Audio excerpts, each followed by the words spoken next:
We get to hang out with my cousin. I went to Mortiz's restaurant. I'm gonna get him on here too.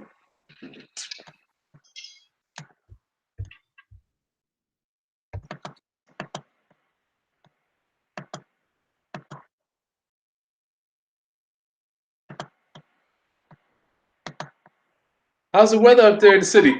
Freezing. Cold. You like cold? We got plenty of it. I'm good. We good. You can keep it. Class, welcome, class, welcome. Hey. This is so cool. Oh, is this something here? Lamont Haskins in the building. I'm gonna give everybody a few minutes to join us, Lamont. All right. Family first. You down in Georgia. Gotta be nice and warm down there. It's gotta be nice down there. Good and warm. Warm in Georgia.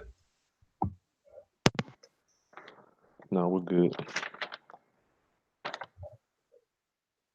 You're looking really good, by the way, my brother. You've been looking good, by the way. Thank you. Try to work it out. 1 2 1 2. You might have to turn me down just a touch, Lamont. I'm getting a little feedback on your side. Okay. How's that? 1 2 1 2. That's yeah, much better. Yeah. Guillermo, what up, dog? Guillermo says, Lamont, nice meeting you. Nice to meet you, Guillermo. This is so nice. I'm going to have my cousin on my channel today up in New York. Whew. What up, Chris Monroe? Welcome. Come on. Welcome, class. Very nice.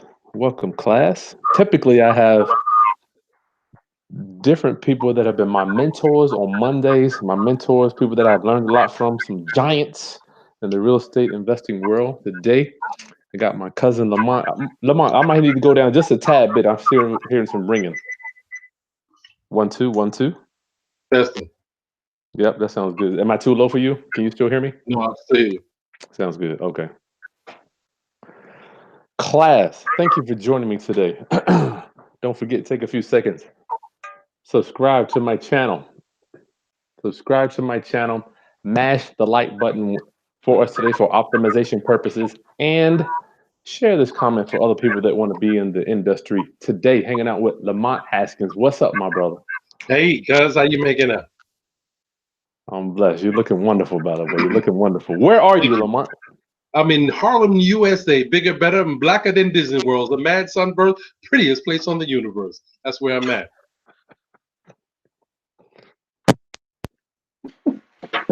You're too much, man. I love it.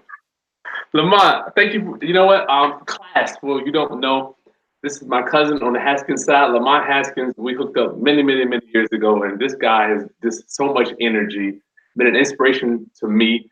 Actually, Lamont is the reason, one of the main reasons that I'm actually in real estate investing. Lamont, thank you. You're welcome. Yeah. I'm so proud of you, actually. So I talk about you all the time, and I'm just proud that to know that you've taken it so much further than I took it. And you, as well as our other cousin Khalil, who was two of my biggest pushes to bring my little cousins along.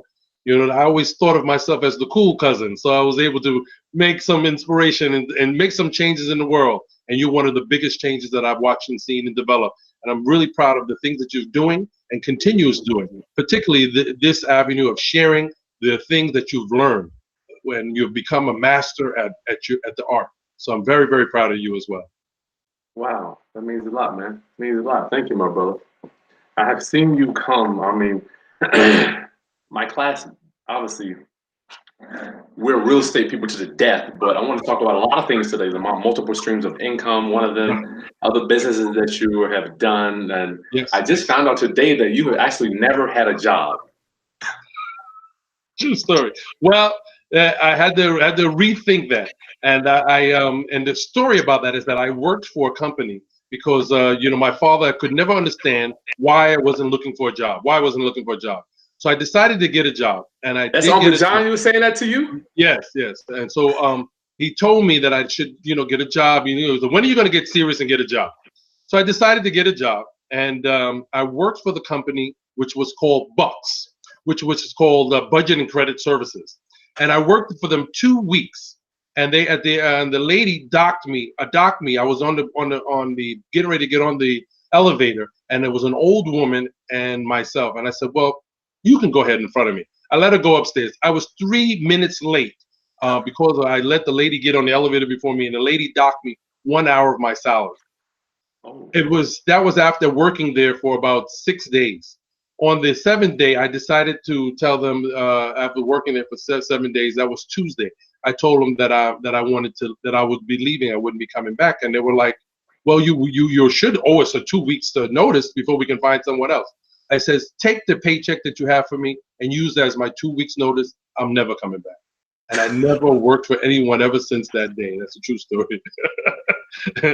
In any kind of real capacity. Of course, we all are working and we work for people. And we are in the service industry. And so service industry, of course, is something which we have to provide a service. So in some ways we are that, but we're also independent contractors. And so we have the right to refuse. And that's what I love about being an independent contractor, having the right to refuse. No! So we can say no any point in time. That's the real kicker. The kicker in terms of developing and being your own boss and having your own development of your own career is you have your time to yourself, you have your life to yourself, and it's the only way that I can feel that you can be living. And that's the kind of thing that I told you as a young child. I think you were maybe about 13. I was talking to you about real estate. 15, I was telling you about how I wanted to do it and how I was thinking about it. And it took me years and years of studying and researching and getting Carlton Sheets, his thing. I did read. Wow. I got Carlton Sheets. I got books on how to develop your credit. And my father put a book into my hands. Was called "Turning Yourself Rich Through Credit Cards." I mean, it was something to that line. But yeah, so all my life I've actually had a little bit of touch of trying to stay independent. So when you can work for yourself, you can always say yes. You can be a win-win situation. I love that beautiful smile too, brother. I love it. Class, if you don't know me, you're just joining us. It's Chris Haskins. My mission, my ministry is to raise your financial literacy through real estate investing and entrepreneurship. And in doing that today, I'm hanging out with my cousin, Lamont Haskins. Lamont, give me a little bit of your background. But how do we get here today? Fast forward, if you give me the 40,000-foot view of your life, where it came from to how we get here today. Well, real simple. I mean, something about what has to be in your blood.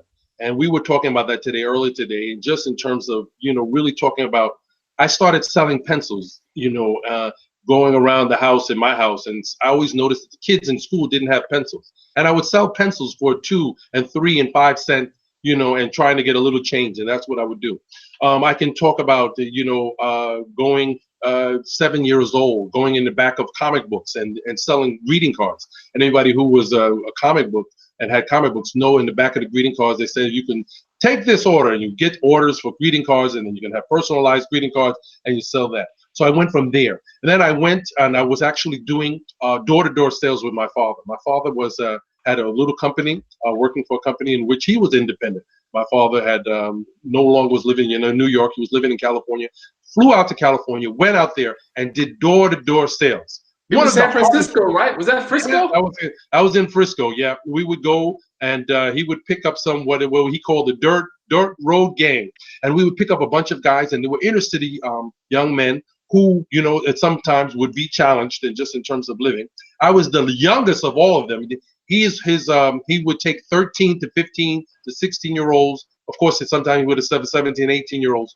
But he would have this guy, and I was 9 years old among these guys, and they gave me a hard course. So you had to carry this big box of candy, and you had to go to door, and you would get rejection after rejection. Hi, my name is Lamont Haskins. I'm from Junior Career. Junior Career is an organization to help and to take young youths off the streets and keep them out of trouble. And I went from doing that. And so what happens is that there's this entrepreneurship that just was instilled in me. All my life, one of the things that I always followed was my passions. And passion and following your dreams is really following your dreams and your passions. If they're the same things, then you really have made a connection to your life. at a very young age, the only thing that I could ever want and remember ever wanting to do was to do magic. I love magic. And so most of my life and most of my inspiration has been around developing ideas of magic. And so one of the things that you have to be able to do, and if real estate is not a passion, and real estate has been one of the passionate things that I've been about, it was at a time in which you could go throughout entire Harlem. You couldn't say a name of property. You could name any foreclosure, anything that was on any list, and I could know the name. If you named it, I could tell you what street it was on. That's how passionate I am. Because one of the things that you have to eat and dream and drink, whatever you are passionate about, and you just keep it going. So that's something that I always was. So magic was a passion. So in and around 12 years old, I found and met this wonderful magician. His name was Presto, and he was a Black American magician. And you can look him up because he's one of the and in a book that I'm also in, which is called Black Magicians, and is actually by a man named Jim Haskins, no relation to us. He wrote this book and he put me in the book. So, but this Presto was an inspiration to me, told me where I could go, and I was able to go and meet some of the world-class magicians. And there started on my life.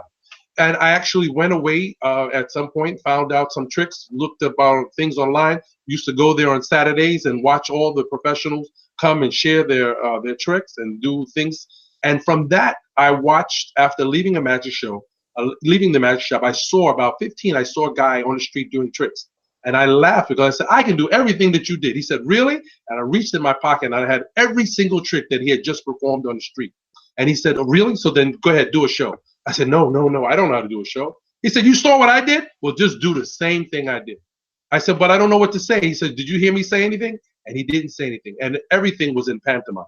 So I did my first magic show on the street. And so what that is really just making money, watching money just come to me, people throwing money in a hat. I did a show and I did 3 tricks, and it was after 3 tricks in it got to be like 1978, 79. And after that, I had like $7 after doing maybe 3 tricks, and it took about 5 minutes. And believe me, I was hooked. I was hooked right after then. I realized that you can actually print money, or somebody could actually put money right in your hands without you, and doing something that you would have done for free. I would have done it for free. And that's the wonderful thing. That's the first. You are one of the first persons that taught me or even talked about printing money. As I got older, I'm learning how to do it now. It took me a little longer. Everybody has different time frames. Sure. So was that when you found out that you were able to print it, or tell me about that? Well, the idea of printing money is really the idea of having a skill, having something that you like to do. I also play chess, so I'm a chess master. So one of the things that we would do is that you could hustle playing chess, or they call it a hustle. When some people are chess masters, they are just better than you are. So what is it? It's like printing money. So what happens is that people would come and they find themselves and want to test your skills. And so one of the things is that you can actually, all the different things that I've actually done, and I've always had involving a little bit of skill or a lot of skill, and also a little bit of gamble, and it also has a little bit of that. But chess is not a gamble, and it's actually something that you can develop. So magic is also part of that. So what happens is that you have something that you have that you can do, that you are skilled at, and people wanted to be able to enjoy it. Comedy is also another thing that people enjoy. So a person that loves telling jokes, they can love to tell jokes, but what about just turning your passions into profit? And that's really what it is. Printing money means turning your passions into profit. And when you're able to turn your passions into profit, then you're able to live a wonderful life. And he who likes what they do never work a day in their life.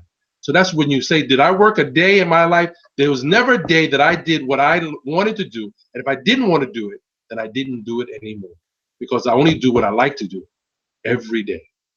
Wow, man, that is so crazy. Well, for me, I was fired so many times on mine. I just couldn't keep a job.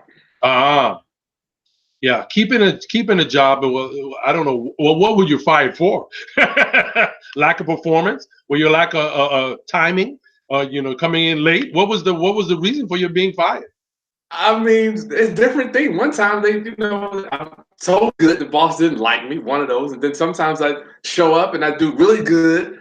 And then the next day they're like, well, how come you didn't do as many car parts today as you did yesterday? I'm like, I don't know. I mean, I didn't want to. You know, just That's maybe. what it was. I didn't want to. That's it. That is it. You see what you said? And that's really the key. I didn't want to. And what happens when you work for yourself? You have to have this, I want to. And so one of the things is everyone is not built to work for themselves. Everyone is not a highly effective and the habits of highly effective people. You have to have habits. And the habit is to what you're going to do, whether you like it or not. You know, I get up in the morning, every morning at 3:30. My wife is crazy because she said, what are you doing up there? And it's, you don't sleep, right? Because I'm so excited and passionate about what I like to do. And so I get up and I read, I play backgammon, I play chess, I look at real estate properties. I just came from North Carolina. I just looked at several different properties down there. I'm excited about some prospects down in North Carolina. I'm excited about prospects in New Jersey. I'm also excited about Detroit. I haven't been there yet, and I'm actually scheduled to go there in 2 months and look at some properties. I have people who want to actually give it away. What? They want to give it away. And what is going to do real estate that are not making more real estate? And so one of the great things about real estate is that they don't print more real estate. And having a certain amount of your money or a certain amount of your energy and effort that has been put into real estate is actually going to prove you well. I have never lost in real estate. Never lost. Wow. That's and right. You deal with high stress stuff. Yes, I deal with New York City. New York City has been always the highest stress of all of them. And I've never made one real estate deal that did not end up in a profit. Now, I'm not saying that I know you're a master, but is that because you're that good, or is that because real estate has insulated you, or a mixture of the two? It's a combination of the two. I do have a certain level of stick-to-itiveness. I also I did have one bad story, and my worst story is actually become my biggest success story. I actually used to go down and buy foreclosures, and I used to buy lots, and I would buy property, and I bought a property I couldn't see because actually I didn't know it was on the list, and I told my friend to go. She was a real estate broker, and she also worked with me. And I told her, I said, Deli, go see about this property. And she was slow in going to see, and the property came up for sale. And this is a lesson for everyone to be very cautious. So do your due diligence. I hadn't done my due diligence on the property. The property came up for sale, and the property was $10,000. Oh, that's just, to me, it sounded so small for a piece of land. It was a whole piece of land. Well, for those who may be outside of New York, you don't realize that, but a lot of land could be anywhere from 20, 30. Back in these days, particularly in the early late 90s and into the early 2000s, property value in New York City still hadn't skyrocketed into the place where it is now. And so you could actually buy lots of land or a piece of land with pretty reasonable. So this property was 50 by 100. And I said, wow, that's excited about the property. $10,000, can't beat the price. I told her to buy it. And back in those days, I didn't even have a cell phone. I hadn't gotten a cell phone yet. All I had was a beeper. So I tell her, if the property is a buy, text me 111. If it's a don't buy, text me 999. The property goes up for auction. I wait. I don't get a text. I don't have a way of calling her. I decide to bid on the property. I bid $1. They went all the way up, and because you had to bid the minimum. And I said 500. So then I went up, and he said, well, listen, 10,000. And I said, $10,001. So I brought the property for $10,001. And in less than 1 minute after signing the contract and everything and giving them my down payment, which was 10%, $1,000, she texts me 999. Oh my goodness, what did I just do? So I ran downstairs to go to the phone. I called her. She answered the phone. She said, don't buy that piece of shit. It's a rock. And it was an entire rock. Oh my Lord! It was actually in the Bronx, and I had to get that property sold at all. So I spent better part of 2 weeks trying to find somebody to buy that property. You were wholesaling it. I was going to wholesale. I figured I'll give the contract away. So it was an assumption of the what is it when you assume that he was assuming the contract of assumption. So he had to assume the contract. So he had to assume the contract at that point. And what ended up happening is that I sold the property to the person who also had a rock right next door. He had owned two pieces of, and I sold it to him, and I sold it to him for $1 more than I paid for it. And he didn't want to pay the money. He didn't want to pay it. And in fact, he tried to stiff me for $500 in the deal. And I told him, I just said, yeah. And when I got to the deal, at the deal, I told his attorney what was going on, and his attorney threw the papers at him and told him, you better take it. You own these other pieces of rock. You might as well own more of the rock. And he's not trying to make any money. He's just trying to give you this rock. And he actually, so that was a way I could have lost, but I didn't lose, and I actually made $1. Wow, that's an unbelievable story. Yeah, but there's lots of stories like that. Real estate has been, I actually one of the properties I ever bought, I was trying to show somebody on who was saying they wanted a house. I said, I'll buy a house on your block. Are you kidding me? That's how easy it is. And he said, no way. And within a month, I was in contract for a house on his block that actually net me at closing $10,000 cash. So I actually put $5,000 down and walked away with $10,000, and I owned the house and the property. So I mean, that's how easy it can be done. Those deals still exist. The very first property I bought, and one of the reasons why I was trying to inspire you about real estate, and probably property I had never talked about, is the first property that I actually bought from a FISBO, for sale by owner, right? And so she sold me the property. She lived down down south. She sold me the property for $79,000, a three-family house, and I literally only gave her $1,000, and she turned over the property to me, and she eventually, gave me the property almost, because she couldn't take care of it. She had left the Brooklyn. It was in Brooklyn, and that was in actually 1984. Did you take over her payments? Is that a subject too?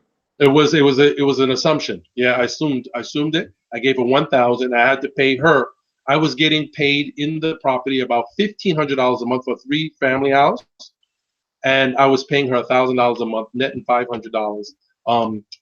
Then I also had I was selling a basement, renting a basement for like $300 to somebody who wanted to store their tools and stuff like that. And with that, I paid the taxes. When it was time for the heat, and by September, I actually sold the property and made some money. Nice. Yeah. So when you bought that rock, let me ask you, did you go out there looking for the buyer? How did you find that buyer? Because I had to go and look at. I put it in I put ad in the newspaper. I put all of that, but I went to the records, public records, and looked up all the people that lived on that block, and all the properties were owned on that block. And what I did is use that as a means of saying, well, look, there's somebody who would already be familiar with the property, have seen the property, know what the value of the property must be, and then pitched everyone on that block. Of course, I actually pitched him at a much higher price than he actually purchased the property, but he came at a number that could get it done, and we actually closed the deal. As my deals are stacking up, so to speak. I'm like, I wish I would have taken more pictures and had more case studies where I could share with my children. Lamont, how about you? Yeah. I mean, one of the things that I always pass by, the house in Brooklyn, even though that was my first purchase, it was so long ago. I didn't take a picture of that house. But every time, and because I live in Harlem, I actually pass through the Bronx quite a bit. I always look at that one of my first purchases, and I look at that house, and I always look at it and shake my head. And again, that's my first solo purchase. In other words, I owned it solely. Because my actually first purchase, I told you today, I actually fronted one of our family members and bought his property, which was going up for foreclosure. His father died. His property was going foreclosure. I bought the foreclosure and sold it to him. So I was able to make a quick profit, and it was definitely in some trust. I had to trust him, and he came through for me, and I came through. We're going to advise this. We're not advising you to do this. No. But it is something that, in other words, trying to get your feet wet. And what happens is, and you have to be able to, getting started is the hardest thing. Getting started. So many people, that was the biggest thing. I could talk about it, talk about it, talk about it, but being about it is not about talking about it. And really being an entrepreneur is really about being about your business, being about and having the motivation and having the willpower. You can look and study and study. And if you keep studying the roots, you will study the roots and you will have no fruits. Because what ends up happening, so many people are looking down at the tree, trying to figure out what we're going to feed this tree. And when the tree starts to blossoming, you have to look up to be able to pick the fruits. And that's really what it is. And so you can't just keep looking at the roots. You got to study the roots, yes, but then you have to, nurture the tree and grow the tree, but you have to pick the fruits. And so there's a start, there's a middle, and there's a finish. And the finish is being able to get the reward. And that's really, really the most important thing that you have to do, is to be able to see your adventures. We have to see them through, do the due diligence, and that's studying the roots. What has to go on? What's the plan? How am I going to be able to look at this property? How am I going to market this property? There was a time when I was doing so many deals that I would brag about making this year's money in this month. And that's what it is. I would take this year's money. So I would make so much money in a month that it was more than most people made in their salary in the entire year. That's right. Because the real estate investment can be that lucrative, particularly in emerging markets, undeveloped markets, things that, where people don't see the light and don't see the potentials. Those potentials are where you're going to find your best deals. Moving through, low developed areas, being able to develop areas or to then create value where there hadn't been value. Like I said, a place like Detroit where, there's this devastation, there's crime, there's this whole thing, the industry has left, is an opportunity, because somebody's loss can be your gain.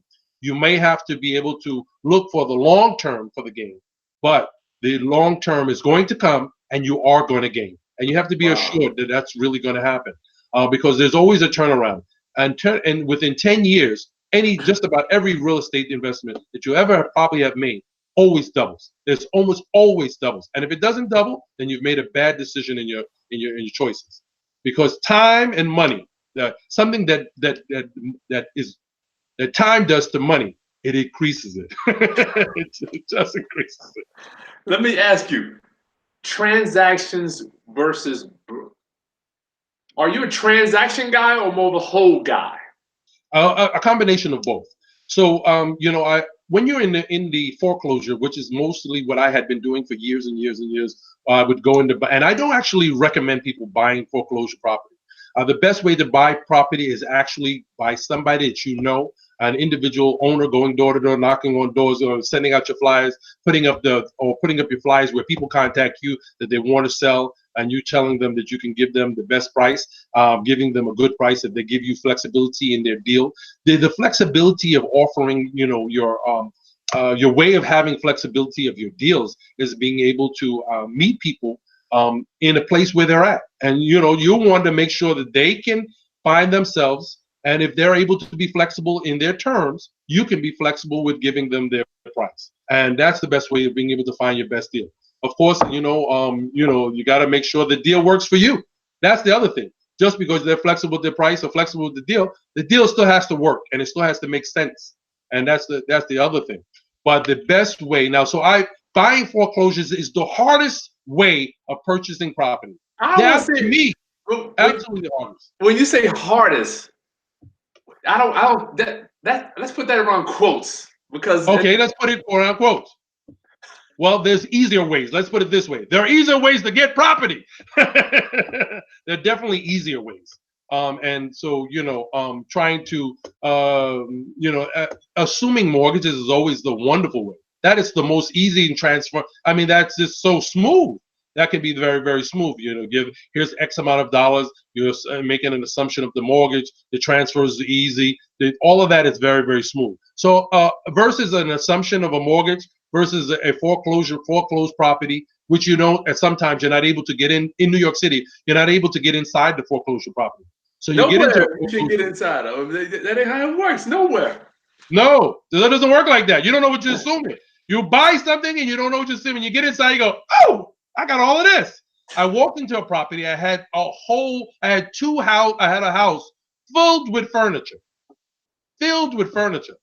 And so what ends up happening, sometimes you actually get into these properties, you buy these properties, and you actually find some gems. Because inside the property, there was all this furniture and all of this stuff, which can then be donated for tax purposes, which is very nice. Or you can sell the place. Well, this place not only I bought the place, it also had a car in it. So I was able to sell the car. I had to put a lien on the car, and then of course, then being able to lien in and foreclose on the car, and then be able to purchase the car and then sell the car. So that I was able to sell the car, and because the person had died, and the people didn't want anything to do with anything, and there was the state actually was the what did they call that? The state had assumed all the responsibility. So actually, so I had to buy it from the state. So it was a very a complicated deal. And the interesting thing is that because I bought the property with all the stuff inside of the house, and when I was able to finally get inside of the house prior to getting and finishing the deal, I was able to make $10,000 extra on the deal because I told them you're selling me a house filled with furniture. And inside their contract, they had wrote that their house was going to be free and clear of debris and swept clean. And because they had wrote that in their contract, I was able to then negotiate. I tried to negotiate $20,000. I negotiated $10,000. And then after getting all the stuff that they left, I actually made money from the things that they actually left in the house. Wow. So it's a good way of being able to be very careful, do your due diligence and making sure that when you write and sign contracts, what clauses you have in those contracts, because they can bite you in the butt. I always write a contract and buying a contract, if I can, I always want to have an assumption clause put in my contracts. That's one of the things that I always like. So you can assume the deal. So you might see a better deal come up right next day, and you're going to have someone else assume your deal and make money on that deal, and that deal can help you to finance your next deal. So assuming it is almost like just assigning it to somebody else. You're going to sell it. It's called an assignment of assumption. Yeah. So Lamont, for our viewers, I know everybody. I mean, starting out in business, you're worried about earning money. I don't want to making money. When did you come to the realization? You told me earlier this morning about having capital sitting in the bank ain't making no money. You know, when you get so much of it, it almost turns into a situation where you have to manage it as opposed to earning it, Lamont. Right. Yeah, well, basically, you want to be able to, like you said, which is something that you always talk to me and you always ask me, what do you know about multiple streams of income? And so really, turning your income your money has to work for you. And really, and in the bank, it's not working for you. At the rate of interest that it is now, it's not working. When I initially got into real estate and was very, very interested in real estate, interest rates were 14%. Oh my Lord. And they were red lighting. Anybody who knows real estate and knows what red lighting is, they were not giving loans in certain particular areas. And so when you would get those loans, you would have to give those loans. You would have to pay 4 points sometimes. And the interest rate would be 2.5% higher. So the interest rate was actually where I would first property that I actually bought and I had to buy with a with a mortgage was 16.5% on the money. That's what I was paying. But again, the price of properties at those times were much cheaper. But still, you're getting hit with that 16.5%. It really was so hard. I used hard money lenders. People, those are also short-term, bridge loans. I've done all of those kind of deals over the years. I mean, it's just really amazing when you're saying, well, have you written your book? And I'm like, no, I'm still just living my book, so I'm like, I haven't written the book because I'm living it still, and so, but one of the definitely things is that you want to be able to not only real estate, and to me is one of the best opportunities to look at the people around the world who you have seen in terms of having the amount of flexibility, a lifestyle. How do they live? And are they comfortable? What kind of vacations do they take? How many vacations do they take a year? Real estate allows you and affords you the flexibility to take multiple vacations a year. Being able to make different choices in your life, decisions where you can live and choose. You remember, it's a tool, and it's something that you shouldn't get married to. Oftentimes, people buy real estate or buy a house, and they feel like this is my house. Really realize that never get so hung into anything that you don't realize that it's something as a tool. You can keep moving, and you can always get a better deal, another deal, and move into another new home, a new life, a new situation, and a situation can be a bit better. Yeah, so that's keeping yourself flexible is always very, very important. So tell me about Napoleon Hill says having, and I know you, I mean, I don't know, but I would presume you practice this. Hey, sorry. Napoleon Hill talks about having a pleasing personality, Lamont. How much have you input that into your magic career, into your entrepreneur, your skills? Well, the personality is something different than what Napoleon Hill talks about.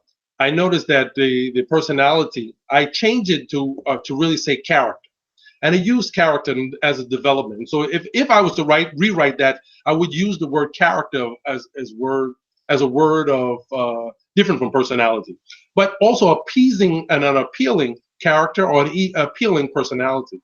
Award-winning smiles. One of the things that everyone looks. How there was a lady that I spoke to many years ago.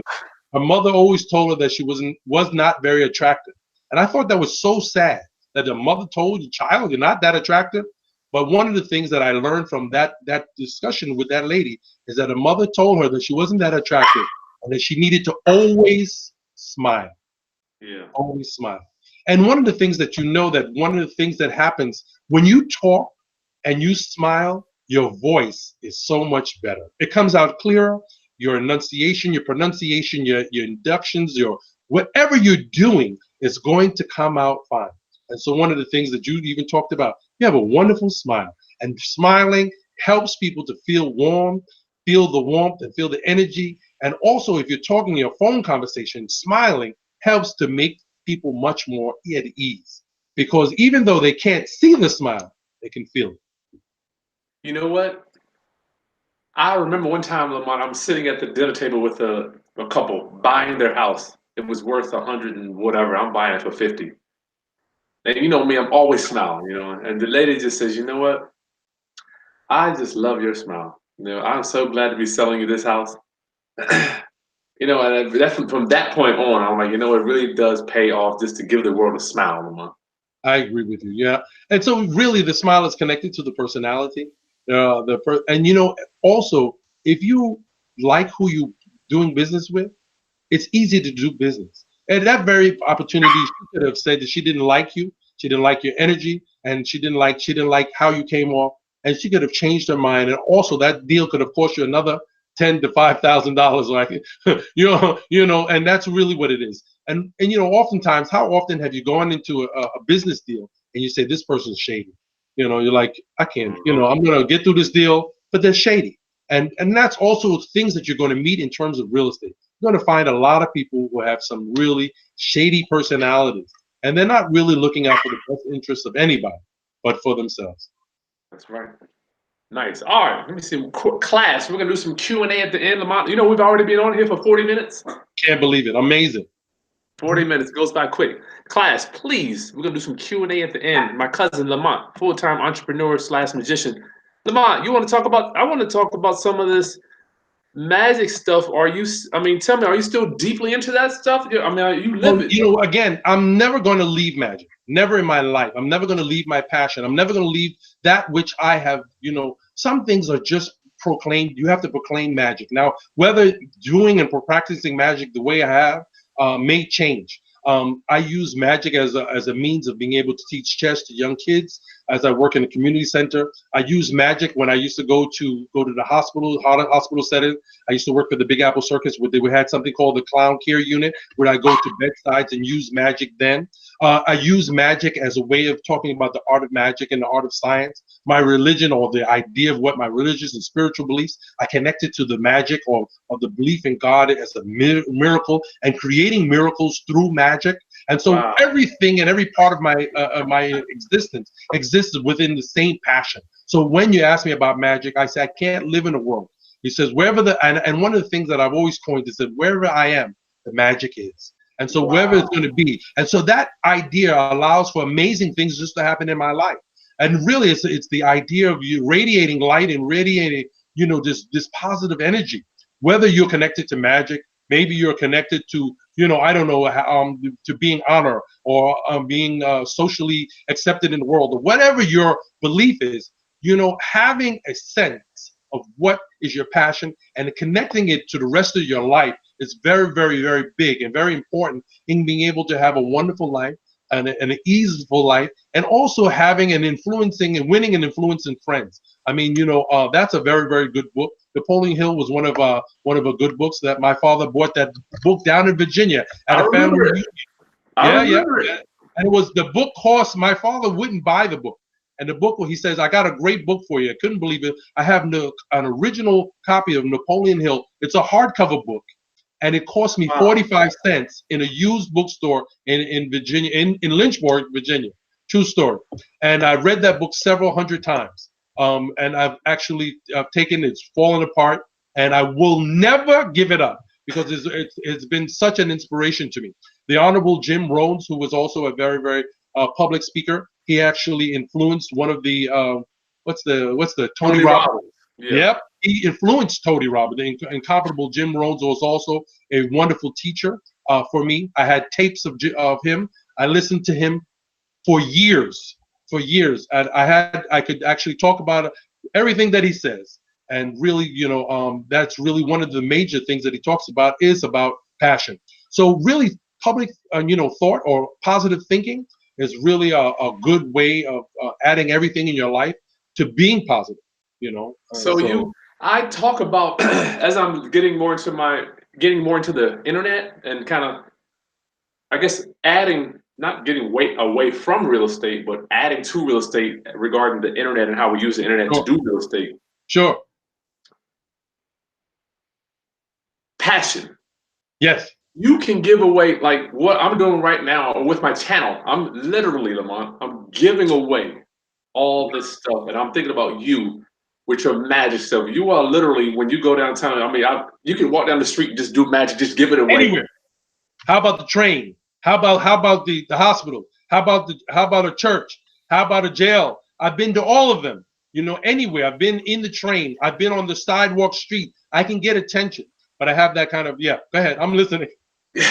I'm just saying that to say, for our viewers that may not have that diehard passion that you have yet, I'm asking you, if they find out what they can give the world for free, Lamont, will that light their passion? Yes. So what happens is he who wants to be successful should be the servant of many. And so one of the ways of being able to you have to do something so much and so wonderfully or so willing to do it that you'll be willing to do it for free. And also, if you're willing to do it for free, and that's what you're doing, you're willing to do this and do it for free and give it away and be able to reach out to your sources of people. And I'm hoping that in some way, somehow, that today will be an inspiration and a light and at the way that somebody will be able to get a spark. Because what ends up happening, a tinder of a big, huge fire can only be lit by a little small spark. So it's our ideas right here as we're giving these wonderful gems away from our real estate deals, and hoping that we'll be able to reach some young person that has no inspiration, has nothing going for themselves, and realize that there is a spark that they can get. And hopefully one of the little piece of tinder be able to touch their little haystack and then set them on fire and set a bonfire on so that they will have a bonfire of passion for the rest of their lives. That's what I wish for. I wish for only you to get only one. If you only get one person, then you have done a big success. And so you're a success for me, just to watch you. And this is just an inspiration. You Nice. Poured a piece of my tinder. You got a little piece of that light because you ran with it. I was listening to Jace the other day. Jace is talking about just the magnificence, the splendor of the female reproductive system, how it creates life. It can make a human being. That's but amazing. It can't do anything without the spark. That's it. They need a spark. That's right. They need that energy, that little sliver. You can make mankind, but you can't do nothing without the spark, dog. That's right. So yeah, so that's it. That's the spark. And so that spark is really, really which we do. We have to set the spark and set everyone on fire. And that's what we can do. We can set everyone on fire, and the electricity that goes on our life and our life can go light the way for so many other people. Nice. So let's do it. All right, class. You ready to open up the Q&A with my cousin Lamont? Lamont, people have been asking me to do for you. I know. Do you have the ability or the capability? I know you have the ability, but do you have anything you can whip out to? You know, interestingly enough, I was actually going to prepare for that, and I didn't. But because you know I stand so close to where there are always going to be cards somewhere near me. Oh, So you know what I'll do is this. You know what I'll do is this is actually something, and I hope you can see it even in that. I can't even see what I look like on screen. I had to turn the camera around a little bit. So, but one of the things you can look here, you can actually see the card. And watch here. You'll see that card just change, just like that. We can do something just like this.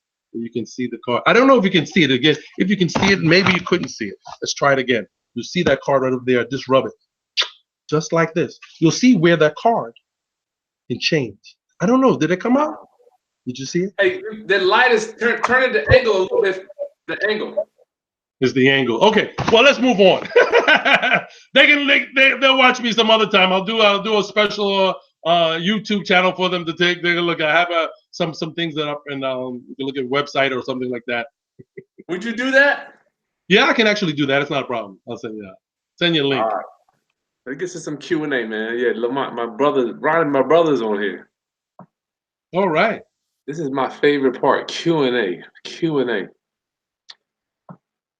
How do you feel, Lamont, about purchasing property with a land contract or contract for deed? Okay, so you know, I haven't because of being in New York City or being in Manhattan. I actually find that actually is a good way. Another good way of being able to find secure property. I usually only would recommend that. I always, again, having that clause for assignment of assumption is very, very big in terms of buying that for me, because oftentimes you see something and you want to hold on to it, and by the time that deed is going through, or time when you're ready to finish the contract, a lot of times you're able to already sell that contract to someone else because there's already gone up in value. So it's good if you think for the long term. For the short term, I think it's a wonderful thing. Short term. Yeah, I'm sorry, that's from Di Morris. I don't know where you are, Di. Me too. I think contract for deed is good. You need to know what you're doing.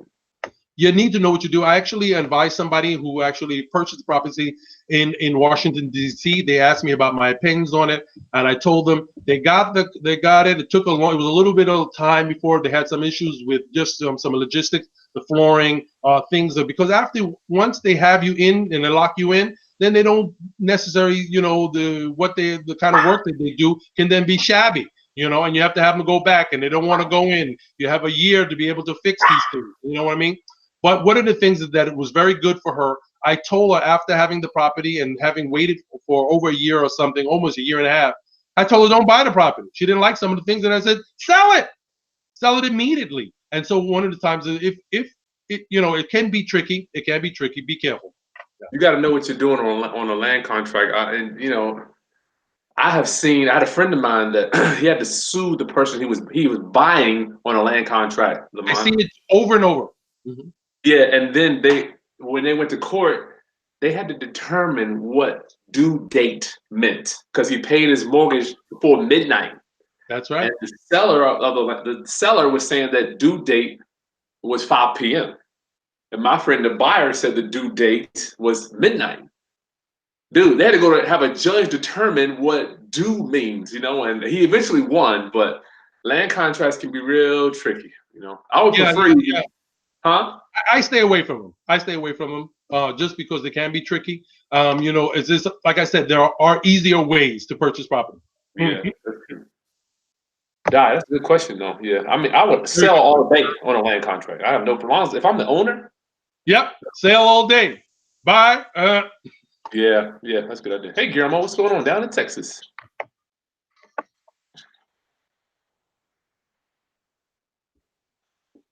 Retha, love your teachings. Yes.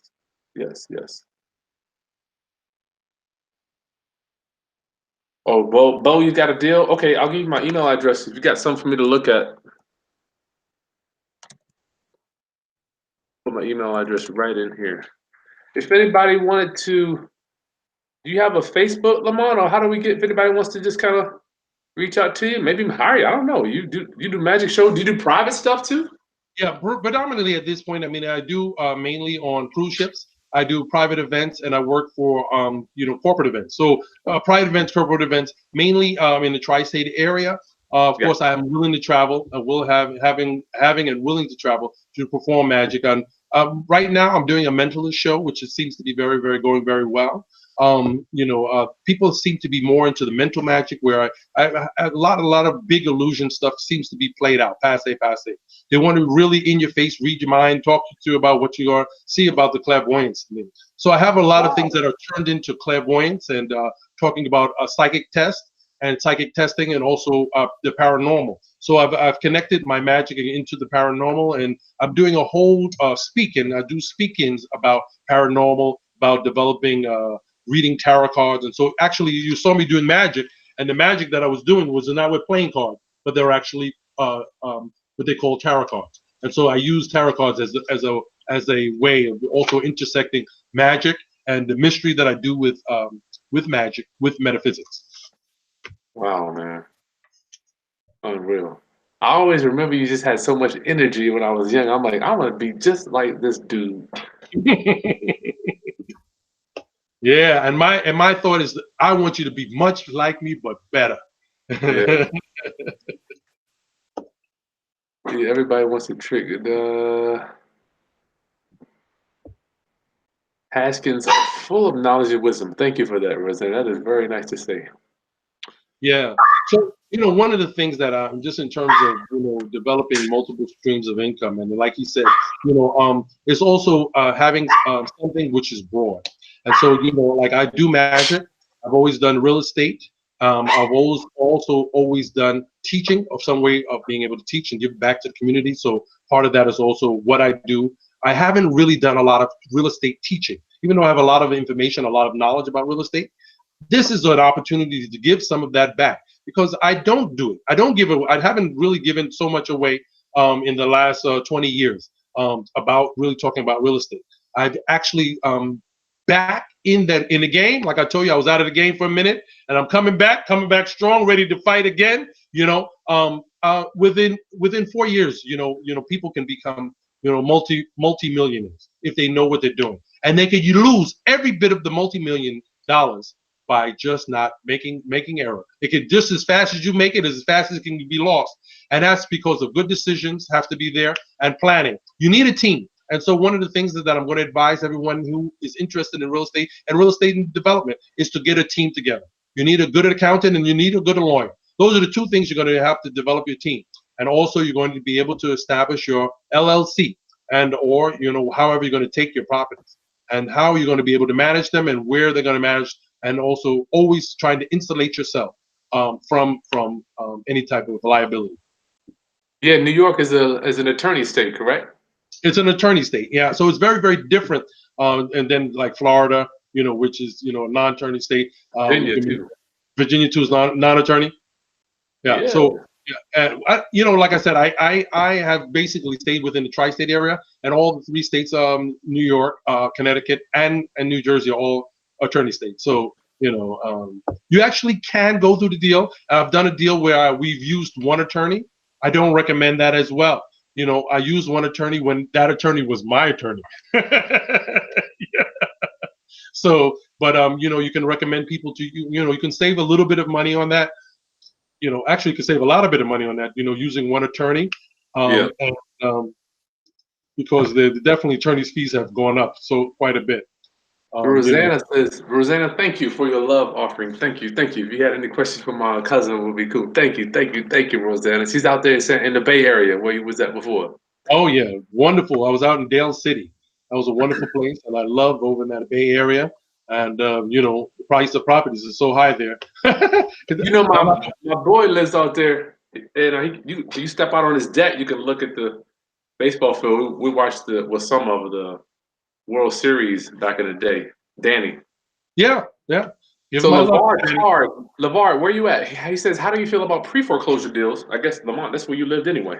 Well, that's where I lived. I mean, anything with foreclosure, pre-foreclosure, pre-foreclosure is actually what you want to do. You don't want to do foreclosure. You want to do pre-foreclosure. And the reason why you want to do pre-foreclosure is because that word pre allows you to be able to have flexibility and opportunity to be able to do a lot more. Once a property has gone through foreclosure and you have to go through the bank and you have to go through the attorney's That's actually an REO. Make sure you specify that. Yeah. So it has gone through some other hands and the price has already been jacked up. Some people have already put $5,000 to $10,000 on. They put layers of money on it. So pre-foreclosures is the best opportunity. One of the things that you're going to do is to be able to meet the owners. You're going to know situation, be able to see the property. Foreclosure, not going to be able to see the property. So pre-foreclosure allows you to get in there, get in to see what's going on, to be able to ask them some questions, and really to fill out what they need and how you can make them feel comfortable and make you feel comfortable. And see where pre-foreclosure allows you to eliminate that, and you might be able to get an assignment of assumption or to assume the mortgage. Do they have assumable mortgages? I don't think too many people have assumable mortgage these days. But we do non-qualifying assumables now. We assume them anyway. Yeah, you could still assume them. But years ago, it was much more common years ago. Yeah. I remember taking one of my clients to the foreclosure auction with me one time. Lamont, I won a house. We're driving away with the contract, and he asked me, "You're gonna love this." He goes, "Well, Chris, when do we get the key?" You're right. I love it. Yeah. I'm like, you're in the wrong game, dog. The wrong game. Don't understand the deal where you're at. Right. Yeah. That's the thing. That's a very good way of there. Yeah, where you get the key. And so I had to go in. I actually bought a condominium one time, and I actually put a note under the door, and I kept leaving notes under the door, like I own this property now, and and you can it could be a nightmare or it could be something real easy. The guy actually gave me a piano out of that deal. Gave me so like I said, there's real estate. You sometimes you get some other gems with it because he actually gave me the house. He told me, he said, "Look, I'm going to leave," and he said, would you mind if I leave the piano?" I said, "Well, that may no problem as long as you leave the house in good shape." He left me the piano, and I was able to sell the piano. You reluctantly took it. Right. Yeah. All right, what else we got? Make sure, class, to please hit the thumbs up down on the bottom of your screen there for our optimization purposes. Tanya loves your energy. This is where I get it from. Lamont is just on fire. You got to listen to Tony Robbins about this gratitude thing too, Lamont, no doubt. Well, I've actually did I've been to his lectures before. I've been to Tony Robbins, and I really enjoy Tony Robbins. One of the things I really like about Tony Robbins is that the holistic approach that he has, the mind, body, and spirit, and again, he's putting everything into everything that you have. So he's active and energetic about his health. He's active and energetic about his business. He's active and energetic about his passions and those things which he takes as leisure or his leisure time, and really and his family. And so you're going to have all these subsects of things, and you're going to have to try to dedicate as much time to all the different subsects, but also putting all of that you have in all that you do. That's really what is optimal and very, very important. Put all of what you have into all of what you do. And that is going to really set the bar for you to enjoy, to be able to, if you're going on vacation and you're putting all of it, you're taking you're going down in the Grand Canyon, and you're going to Forest Lakes, so you're going to the Niagara Falls, or I went to Morocco last year. I was on the plane about 8-9 times, and I was in Jamaica 2 times. I was in Morocco. I was in France. I was in England, 2 different parts of England. My son was sent to school.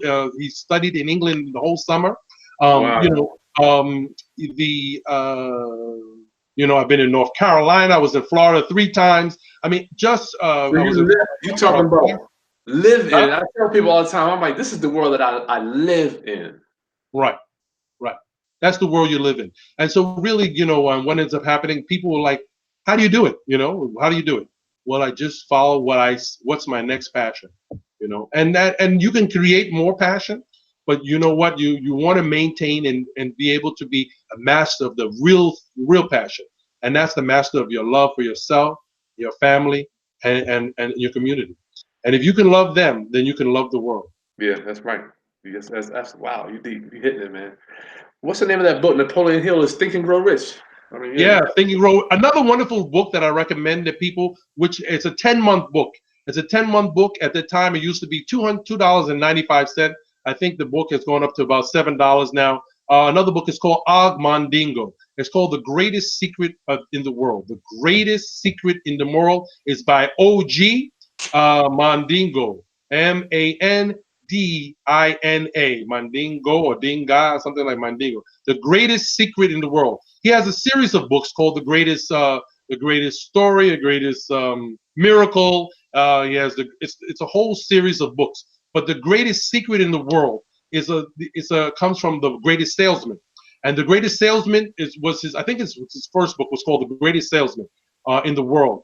And The Greatest Salesman, which is the first book that I read, and that was actually required reading in college. And from that, I was so enthused by that book that I wanted to know more about this kind of stuff. And I looked and found out he had a book. And in The Greatest Salesman in the World, the man found these scrolls.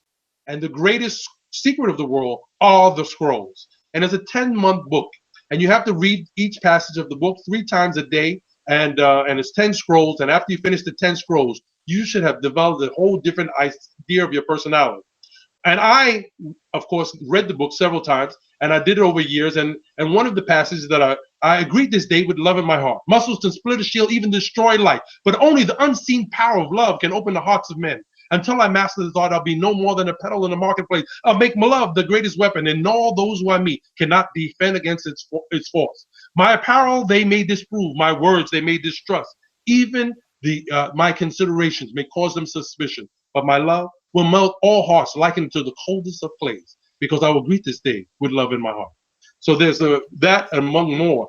Talking about habits. Habits is the first thing that he talks about. He talks about love as being one of the second thing, and then persistence, like the young bull that is in the arena, who continues to charge in spite of the prickador pricking him. He continues to charge. And so that's what you need. You need to be able to, in spite of your indecisions or things that you've made that are decisions that have been bad, or that the bad decision. It's just that sometimes life is not a straight road. It has curves and turns and twists and turns before you're able to reach the pinnacle of where you're trying to get to. And in those curves and those turns, those things that make you turn around, you turn 180 degrees so that you can figure out you were going the wrong direction.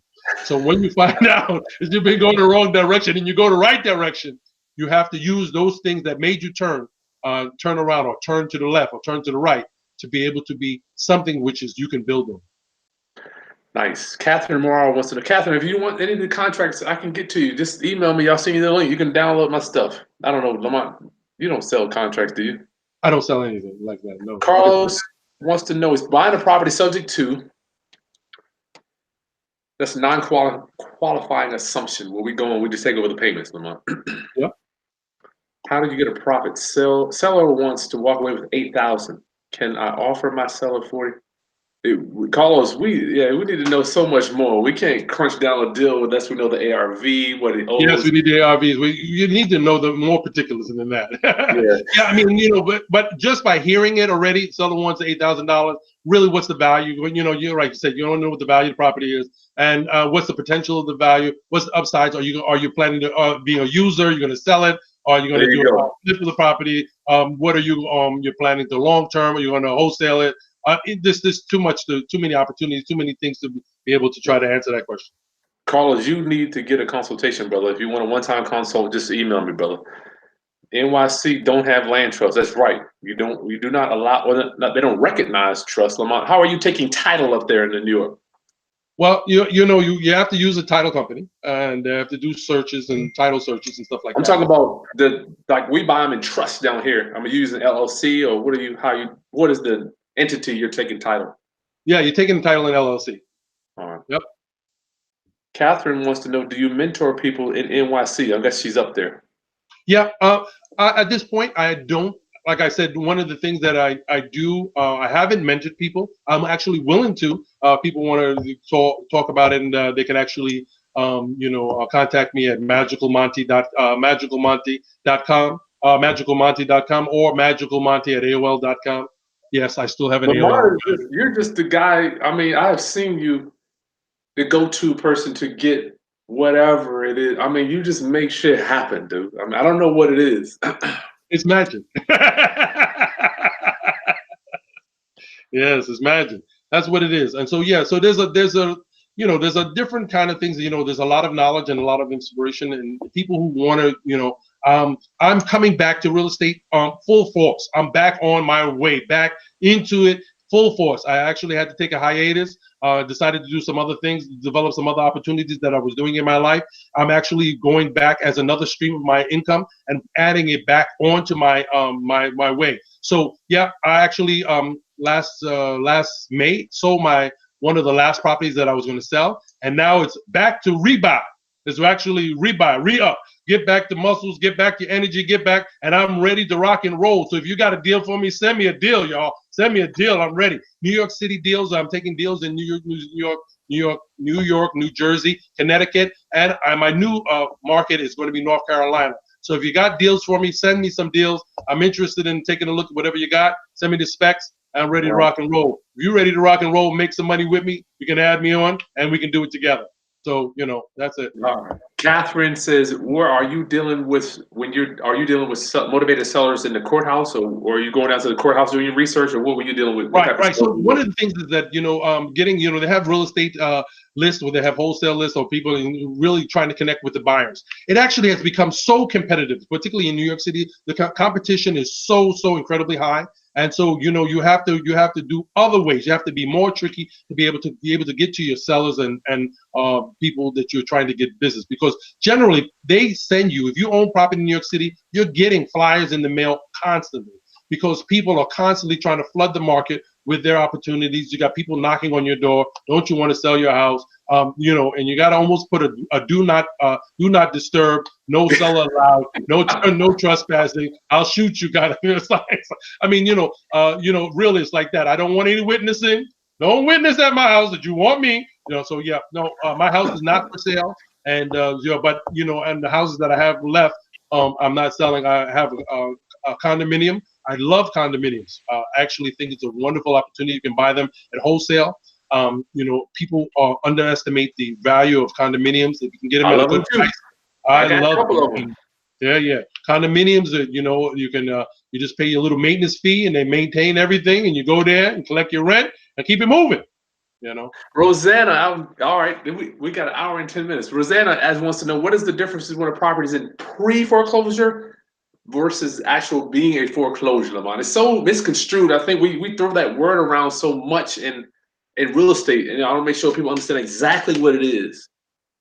Well, I mean, that's something you clearly can answer for. I mean, it's of course for a pre-foreclosure, again, before foreclosure. So now foreclosure for property, now the bank has taken possession of the property. So really, it's just about who is owning the property. Are you dealing with the owner, or are you dealing with the bank? And that's really with pre-foreclosure, you're dealing with the owner. Post-foreclosure, you're dealing with the bank. And so foreclosed property is now the bank has taken possession, and now they are putting it up for auction, or they have taken it and assigned it to an executor of the state of some way, a public advocate, or whatever I forget what the other thing they have, that they also can take assumption of that, and they work and act in the favor of the bank. But it's always going to be about the bank. So the bank is going to be a foreclosure property, means that a foreclosed property is owned by the bank or some other body, which is now has taken possession. Because not only if you owe common charges, your property can be foreclosed on for common charges for certain kind of inlet properties, which yeah. Well, Rosanna, the thing is, I'm very distinct. If you watched a lot of my teachings, right? I always like to talk about the fence. Pre-foreclosure is before it goes to foreclosure, right? It's coming. Foreclosure is coming. We call it imminent. Imminent, right? Lamont, still, there's two of them though, because Lamont lives in the actual transaction of the foreclosure. That's where you go and bid. That's usually people aren't doing that. Typically. Lamont and I just I don't know why, but I live in that high stress world where we're going, so it must be us. The stress, I mean, that's the foreclosure, but after that, it turns by default into an REO, a real estate owned, because the bank has bought it back at the auction, Rosanna. So you got 3 before the foreclosure, at foreclosure where Lamont's buying, where we're buying at the steps, we're bidding, and then after that he called it post foreclosure, which is by default the switch. Don't forget, by default turns into an REO and real estate owned. So the bank owns it after that. So when people say I'm buying a foreclosure, you might want to ask them, okay, well, what time's the auction? Because the foreclosure, I promise you, they got a time that is going down, and you better have your money. Yeah, and you're gonna have to have 10%. And you're gonna have the 10%, and you're gonna have a month to close the entire property out, which means that you're not gonna have time unless you have a high. If you don't like high stakes and you don't like high cash, you don't like rolling dice, don't roll in that industry, because that industry can be really hairy, scary, and there could be other things if you haven't done your due diligence to be able to see if there is a pre-existing loan on top of that loan. You can find yourself in another little. You getting title searches every time, Lamont? I'm sorry? Were you getting title searches every time so you know you're buying a first deed of trust? No, I would actually have to go open up the file. You go open up the file. You're doing it your own. You're doing it yourself. Yep. Yeah, so people don't want to do that. They don't want to do that. Yeah. Well, see, what it is it depends on what kind of life you're living. If you're living and you're working with someone else, then you cannot work and you just don't have the time.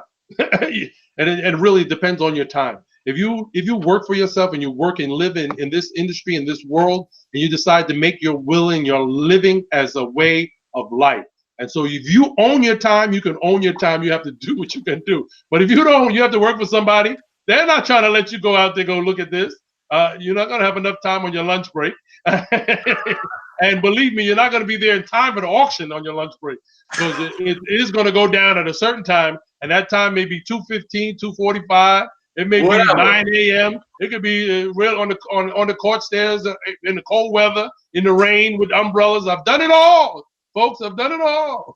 All right, Big E, Chris. He's been trying to get an answer to whether or not he needs to establish an LLC in the state where the property is versus where he lives. Well, you don't need to have an LLC. You can do an LLC in any place, anywhere you're at. So yeah, so that is going to be anywhere you add. You have an LLC that's under New York. If you have an LLC that's going to be in Delaware or wherever it's going to be, it's not going to be an issue. It's an entity. So the LLC is forming. It's a person. It's an entity. You have to think of the LLC as an entity, and that's really what people tend not to really understand. That you've created an entity, and an entity has a thought, a form, and it has a position. The position is not you. You are not that entity, and so that's what ends up happening. People have this idea of them forming this entity. So if you think that you can buy a property yourself in any other state, and you live in New York, or you live in Miami, or you live in Chicago, Connecticut, or you live in California, it's an entity. The entity can live anywhere. It can purchase property anywhere, just same way you would do. So that really is being an entity. Big E, once again, Lamont's buying in LLCs. I don't live in that world. Once again, I love the way Lamont's saying this is the world we live in. It's like I don't live in the world where I use LLCs. We use trust. Now, I do have an attorney that we're working on getting the right information to you regarding using trust in New York. They're not recognized, but Big E, I don't know where you're at, but I don't use LLCs. So I don't live in that world anymore. LeVar says, thank you, Lamont. Thank you. Know thyself. Rise. Hey, rise. I say rise and expand. Expand. Make more of yourself. You see these things too, Lamont? What's that? He says you need to be a preacher. You actually are like a preacher, Lamont, aren't you? I am a preacher. I have a minister's license, and I talk to the youth as well as talk to. My ministry is my magic. I have a magic ministry. But Lamont, Tanya wants to know. I'm sorry. Go ahead. My bad. No, that's it. That's it. My magic ministry. Tanya wants to know. Thank you, Tanya, for your super chat. Thank you for allowing me and my family to pour into yours. What is your daily routine, Lamont, to keep you focused on your passion? Well, first of all, it's going to be my getting up early. I do believe in getting. I don't sleep a lot. So, and that's just I don't recommend it, but that's what I do. So early to bed, early to rise would be better. But I get up early. So getting up early, drinking water, doing some physical activity. I generally get on the computer. I check, what kind of deals I'm going to be having or things that I'm going to do. Writing a list of what the days, what's the day's things are going to be. What's the headings? Where am I heading to? What am I going to do? What's my objective? What is the objective of the day? Could be from, just sitting for a little while, meditating, doing some meditation, some prayer. And then, after that, I do go to bed. So I take a little siesta, get out of the way of the family. And after they get out, then I hit the road running. And so then I start marking down and checking my list. The best thing about making a list is checking it all. And when you get to see the checks at the end of the day of all the things that you've done, it's just amazing about how much more you get done by writing a list and checking it off. Writing a list and checking it off. And that's the best way to be able to show where you want to be and how you're going to get there. And that's part of the best tool that I can recommend for anybody who is looking to have entrepreneurship. If you're looking to do something, you have to be able to be willing to write it down and to be serious about it and to be able to say, what are you going to do next? After you've got it, what are you going to do with it? Right? So after so what? You make a lot of money. You can make a lot of money, but then what do you do with the money? How do you spend it?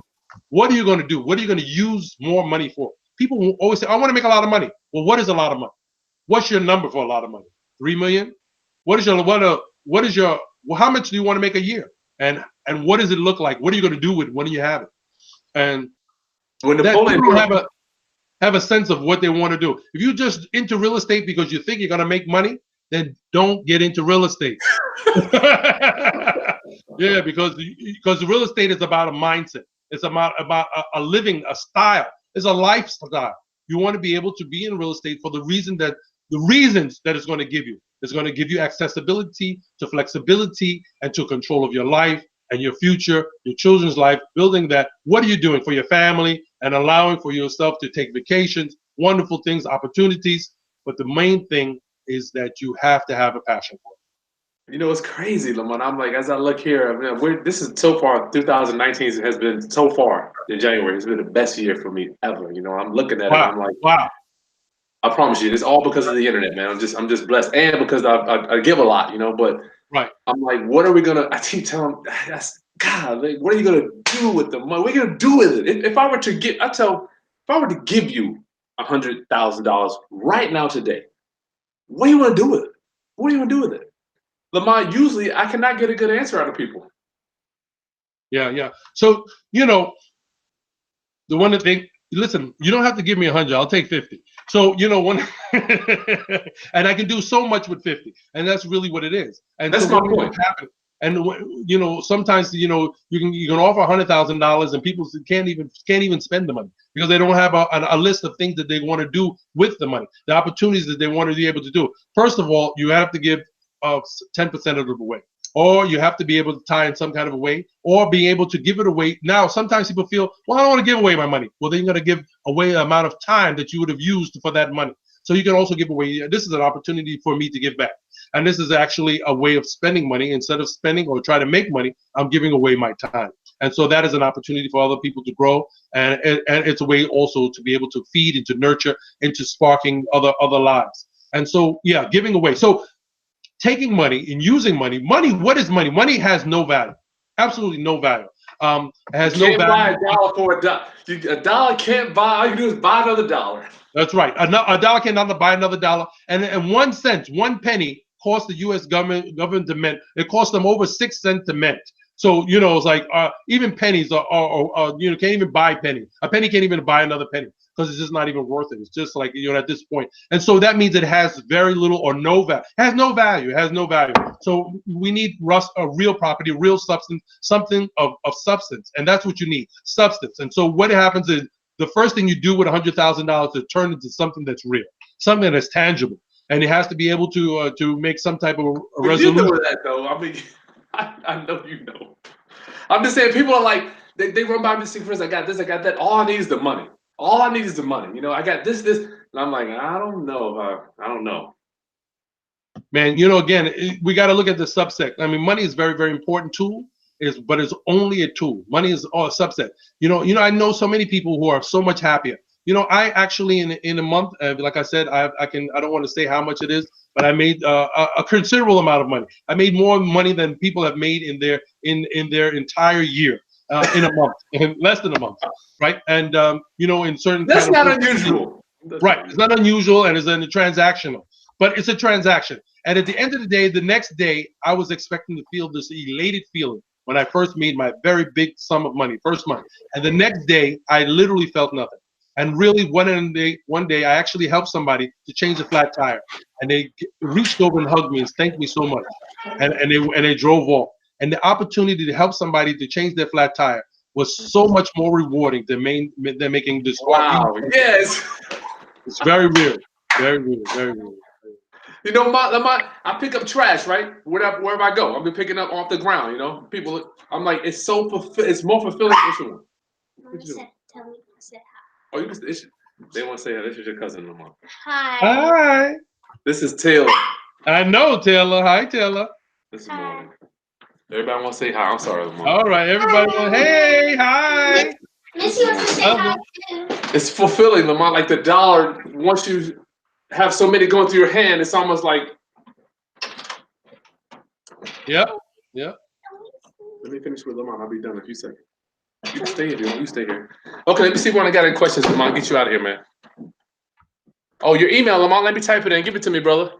Yes, magicalmonty@aol.com.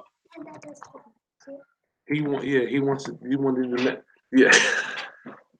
He is the man that does the magic. Yes. How do you check? Monty got drip. Oh yeah.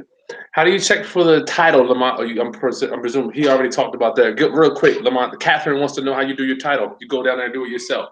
Yeah, I do it myself, and so it's you can use a title company. It's going to be about like $500 if you use a title company. Yeah, in New York City. Unless you have somebody anywhere. Yeah, anywhere from $350 to $500. And it can be quite expensive doing that. And so until you learn how to do it yourself, you might have to do that. But generally, if you're doing properties, well, again, if it's just like fixing a sink. You want to call the plumber to fix the sink, or you're gonna fix the sink, or you're gonna learn to fix the sink. Are you going to sweat the pipe, or you're not going to sweat the pipe? Or all those different things you learn. You learn things small by small, bit by bit. You can call the painter, or you can start painting. So you can put paneling up, or you can put a wallpaper. How are you going to do this? And so the idea is basically the best thing is for you to be able to develop the skill, the habit of doing it yourself. It's not really trial and error. You don't want to try and error. You want to start doing it. You don't want to try, because the subconscious mind can never understand trial. Trial, yeah, okay. Trial, yeah. Yeah, okay. Well, so yeah, you have to do it. A friend of mine bought a second unit trust, man. He didn't know that there was a first, and man, he lost his shirt. So. Yep. I'll ask him in a minute. She keeps asking. I'll ask him in a minute. Lamont, we can't let you leave without doing one little thing, man. Good grief. Yeah, no. We're gonna do something else. I'm gonna have to go, but okay. I appreciate the opportunity to be able to share, and hope that everybody finds this as a rewarding section, or something that to be able to. And recap, remember your passions, and remembering to follow your passion, your dreams, and your goals, and to have goals. Put up pictures around yourself, and put up things that are and words that are very important and inspirational statements. Taking and writing down things which are important. Make sure you plan and write down things. And when you're looking for a property, you want to look at how many properties do you want to buy a year, and what is the goal? How many a month? How many a week? How much money are you going to need? And how much you need to save? How are you going to do it? You're going to use other people's money. You're going to use partnerships. Partnerships are a very, very good way of being able to form and to be able to get people together and start your way on the real estate. And it limits your liability in partnerships, and it also allows for you to be able to have someone to lean on. You want to take a vacation and you have this deal going through, and you don't want to go because the deal hasn't gone through, and you have a partner. Your partner can finish the deal for you. And so really that was another way of being able to form and just start. The biggest thing, people say they want to know how to become part of a real estate empire, or a real estate firm, or real estate anything. The biggest thing is that you have to start. You have to buy your first property. You have to get you got to get your feet wet. You can't keep looking at the water. You got to jump in the water to know what the temperature is. And the water is warm when you get in there, but you have to keep swimming. And that's one of the things that you have to know about real estate. Real estate is going to be something that you can really enjoy. And if you enjoy buying real estate, you have to have your team together. You need to have the team or your team in some ways, because there's going to be lips and crips and cracks and things that you're not going to see. So once you have your real estate team together and you have some ideas of what areas that you want to seek, you circle yourself in a 5 mile radius in initial. That's what I recommend. Stay within the 5 miles of where you live as being your target area in which you want to develop your knowledge, and you want to develop knowledge of what's going on in your area. Where's hot areas, problem areas. Problem areas always are signs of developed areas that can be developed. Lands, whatever you're going to do, make sure that you kind of stay close to home. Home within the first 30 minutes of your home is the best place to buy property. You buy property for more than 30 minutes, you don't want to visit it, you don't want to take care of it. So keep it close to home. All right. Lamont, can I ask you one last question, then we're gone? Yep. What about people that are scared of making a mistake?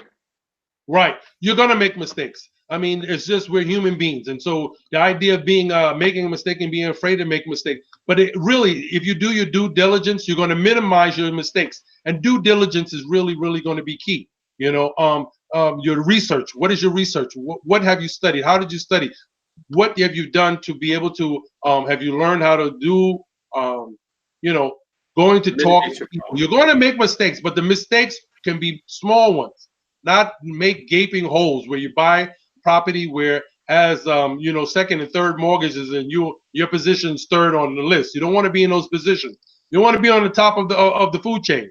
You want to be on the top of the food chain. So if you're on the top of the food chain, then you're the top of the person to get paid. And so stay on top, stay light, stay close to home. All right, my brother. Love you very much. Thank you. Peace. Be all. All right, class. Lamont is gone. That was nice. Wow. I've been knowing this guy.